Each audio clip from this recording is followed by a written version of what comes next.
Hello বন্ধুরা, তো সবাই কেমন আছেন? আজকে আপনাদেরকে দারুণ একটি গাছ দেখাবো। গাছটির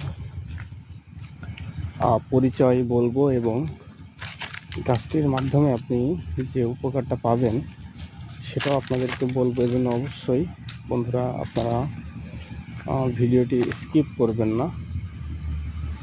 আপনারা এই ভিডিওটি অবশ্যই একটু ধৈর্য ধরে বন্ধুরা একটু ধৈর্য ধরে এই ভিডিওটি দেখবেন, কেননা এই ভিডিওটি দেখে এই টিপসটি ফলো করলে আপনি উপকৃত হবেন।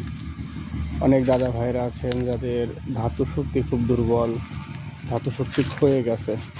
তো সেক্ষেত্রে আমি বলবো আপনারা এই গাছটি ব্যবহার করে বন্ধুরা দেখতে পারেন। আমরা গাছটির সন্ধানে এসেছি, গাছটি পেয়েও গেছি বন্ধুরা। গাছটি আপনাদেরকে এখন দেখিয়ে দিব। এই যে দেখেন এখানে আছে, এই যে এটা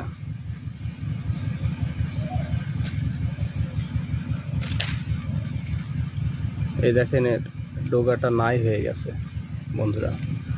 এর ডোগা খেলে উপকার, ডোগা খেলে আমাদের যৌবন শক্তি বৃদ্ধি পাবে বন্ধুরা। এর ডোগাগুলো সাপে খেয়ে যায় বা পাখিতে খেয়ে যায়।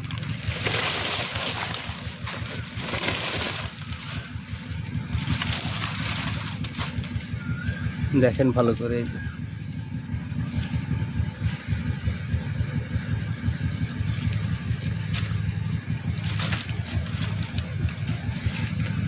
গাছটির নাম হচ্ছে কুমারিকা বা কুমারী লতা বন্ধুরা। এটা আপনি চাইলে লাগাতে পারেন অথবা নার্সারি থেকে কিনে আনতে পারেন। এই গাছটির লতা মাঝে মাঝে খেয়ে দেখবেন, উপকার পাবেন। দু সাইডে নরম লতা, আগা, ডোগা। তো এগুলো পাওয়াই মুশকিল, এখানে একটা ডোগাও নাই, সব সাপে বা চড়ুই পাখিতে খেয়ে গেছে।